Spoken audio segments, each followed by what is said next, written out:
Hello, Jason Nordquist is my name. So, the subject I've chosen to speak on is the law from our book called Play to People's Fantasies.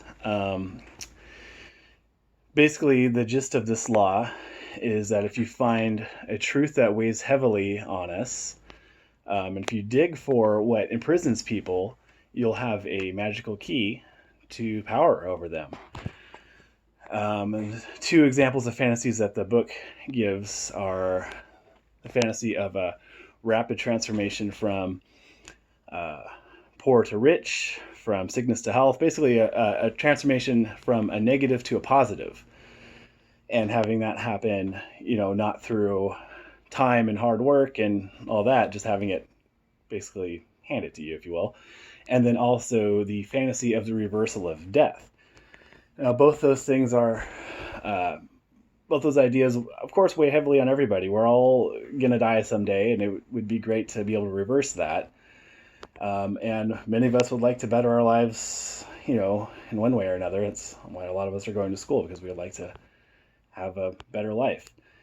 Um, so if you can find a way to make promise to reverse those things, give that fantasy, then you can hold great power over people. An example that I thought of that I think very accurately reflects this law is my upbringing as a Jehovah's Witness. Now, I don't want to just bash on religions or, you know, in general, but my personal experience growing up as a Jehovah's Witness, I would say it was negative. I'm no longer part of that organization, but that organization holds tremendous power over its followers. People will sever family ties and give up career opportunities in order to pursue being a Jehovah's Witness. And why do they do that? Well, that religion promises that in the not so distant future, uh, Jehovah God will bring about they call it a new system, basically at Armageddon, wipe off all the unbelievers, if you will, off the face of the earth, all the wicked people, and then bring about a new system on a paradise earth. Earth will be transformed into paradise. There will be no more death. The dead will be resurrected, brought back to life. So through those ideas, that organization, I feel like they really cater to the down and out, the people who have recently lost a loved one in death, or poor people. So they can have this fantasy of, if I just follow this religion, do what they say, I've basically won the lottery. I've hit the jackpot. I may never die. I'll get to see my dead loved ones again. And so through those ideas, they hold just so much power over people and their lives and the choices they make.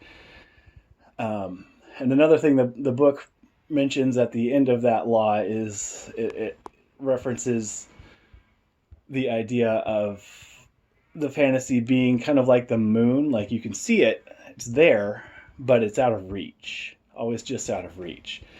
And so to maintain the power, you have to keep that fantasy just out of reach, because you can't actually get it. Otherwise, you lose the power. Why would anyone need you anymore if they have attained the fantasy?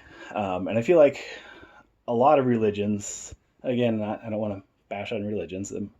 Everyone's entitled to their own beliefs, but a lot of religions use this fantasy of some kind of afterlife, be it heaven, reincarnation, some sort of version of immortality.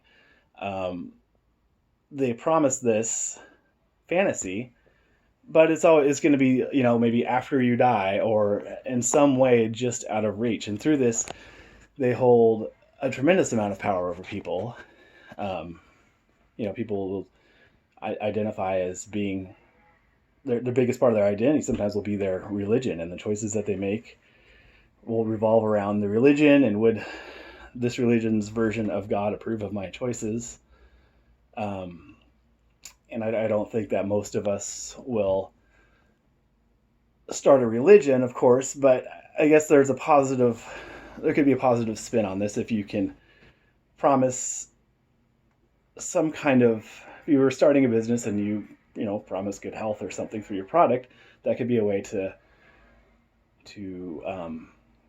sell your product and attain followers.